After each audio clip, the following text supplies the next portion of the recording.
घरातल्या आता शिक्षकांना विनंती आहे, आपण संख्येने जर 66,000 असू तर त्या 66,000पैकी किमान 20,000 शिक्षकापाशी वेळ आहे, म्हणजे बिलकुल वेळ आहे.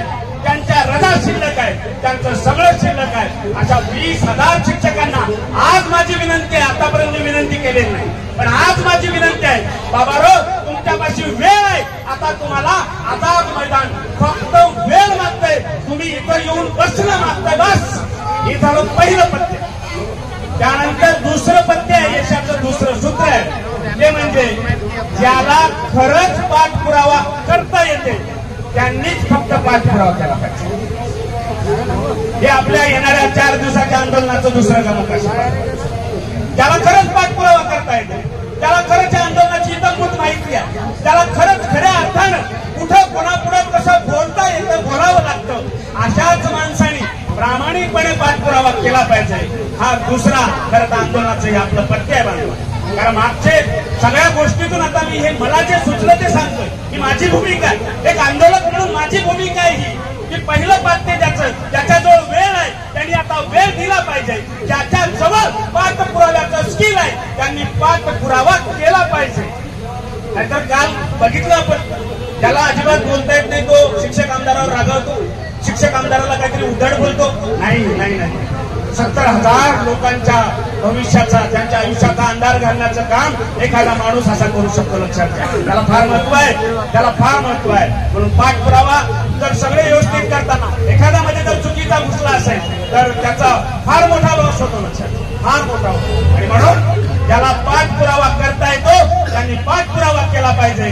त्यानंतर तिसरी गोष्ट आहे, ज्याला बोलता येतं. महाराष्ट्रातल्या 66,000 शिक्षकापैकी मी खात्रीने सांगेन किमान 6,000 शिक्षक असेल जे आपल्या आपल्या जिल्ह्यामध्ये, आपल्या आपल्या तालुक्यामध्ये व्याख्याते आहेत, कोणातरी पक्षाचे प्रवक्ते आहेत, कोणातरी संघटनेचे नेते आहेत, त्यांना खूप छान बोलता येतं. त्या 6,000 शिक्षकांना माझी विनंती आहे, आता तुमची गरज आहे. तुम्हाला आता इथे यावं लागेल, इथे येऊन तुम्हाला बोलावं लागेल, कारण हे आंदोलन, हे आझाद मैदान तुम्हाला मागतंय आता. आणि म्हणून पहिलं पत्ते सांगितलं, ज्याच्याजवळ वेळ आहे त्यांनी आता वेळ द्यावा. असे 20,000 काढले मी तुम्हाला सांगितलं. त्याच्यानंतर ज्याच्याजवळ स्किल आहे, त्याला पाठपुराव्याची सगळी माहिती आहे, त्याला आंदोलन सगळं पाठ आहे, त्यांनी पाठपुरावा करावा. आणि तिसरी गोष्ट, ज्याला बोलता येतं त्यांनी आझाद मैदानावर निश्चित ही मशाल देवत ठेवण्यासाठी, हे माईक जिवंत ठेवण्यासाठी इथं बोलण्यासाठी असलं पाहिजे.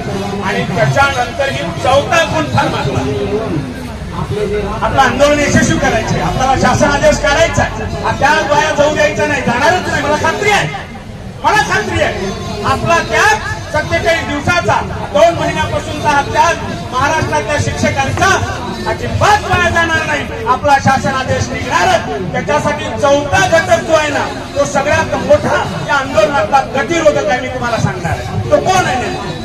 बघा आता चौथा घटकाने काय करायचे नाही, ज्याच्याजवळ वेळ आहे त्याने वेळ दिला पाहिजे, ज्याच्याजवळ पाठपुराव्याचं स्किल आहे त्यांनी पाठपुरावा केला पाहिजे, ज्याच्याजवळ बोलण्याचं स्किल आहे त्यांनी बोलणं केलं पाहिजे, आणि ज्याच्याजवळ त्या 3ही गोष्टी नाहीत त्यांनी सोशल मीडियावर किमान गप्प राहिलं पाहिजे.